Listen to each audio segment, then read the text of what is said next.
Hey guys, it's day 61 of the New Testament in 90 days. Today we're going to look at the first three chapters of First Thessalonians. So we're starting a new book today, and a little bit of background on First Thessalonians. So Thessalonica was a city where Paul stopped and helped to establish a church.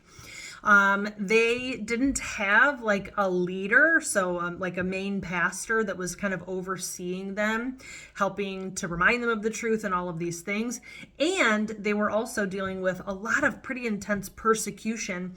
And so Paul was kind of like freaking out a little bit about how are they doing? What's going on? We need to figure out, like, someone needs to go check on them and see how they're doing.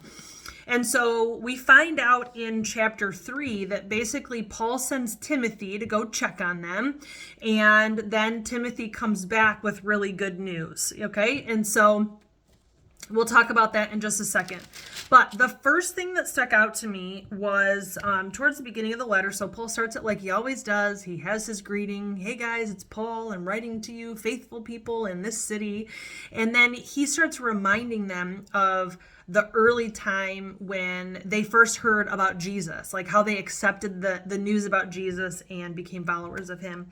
And so he says, where are we at? Okay, he says, you received the message with joy from the Holy Spirit in spite of the severe suffering it brought you.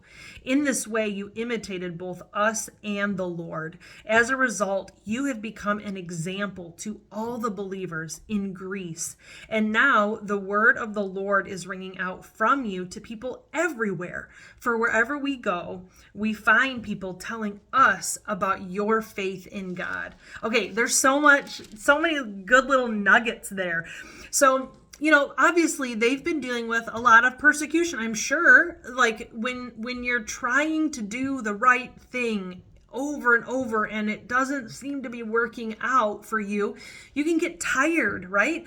And so Paul's like reminding them, remember, Thessalonians, like you received the message with joy. Remember that time when Jesus became so real to you. Don't forget about that. And they did it in the midst of suffering. So they counted the cost when they accepted Jesus. They knew what it would mean for them. And they said yes to Jesus anyway. And he says, in this way, you imitated both us and the Lord. So remember, Paul's has been dealing with persecution. He's been in prison. He's been beaten, all these things. Jesus obviously dealt with persecution as well. And so in that way, they're in good company, right? But then he says, as a result of that, of your faith in the midst of persecution, you've become an example to all believers in Greece. And then, they're going across, the world, like telling people about Jesus, and everywhere they go, people are telling them about the Thessalonians, which is so cool. And so what it made me think about was, being a Christian in America, I guess we could argue whether it's easy or hard, but I would say, like, on a sliding scale from easy to hard, being a Christian in America is on the easier end, and being a Christian in, say, Iran on the harder end, right? And so I know for me, when I hear of people coming to faith anywhere, it's exciting, okay? But when I hear of people coming to faith in Jesus in these areas where, like, death is a very real option for them if they claim to be a follower of Jesus, it makes me sad that that's a reality, but it also really encourages me, and it like lights a fire under my faith, knowing I'm like, you know what, the things that I'm dealing with, yeah, they're real. I don't want to like downplay the ways that we struggle in our minds or, in life or whatever. It's not to downplay anything, but it puts things in perspective.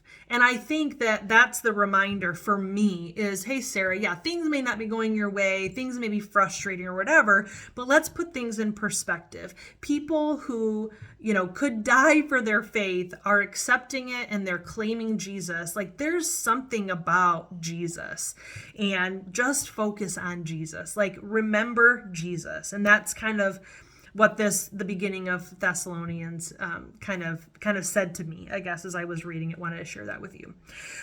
So Paul goes on, he kind of says, yeah, we sent Timothy to you. He came back. He told us all this good news. It's so exciting.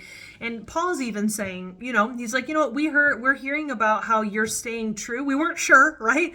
But, this great news has come back. We know now that you're standing firm in your faith, and it's encouraging us to stand firm in our faith because we're dealing with persecution as well. So they're encouraging one another just by staying true to Jesus. And so, yeah, those were a couple of things that stuck out to me.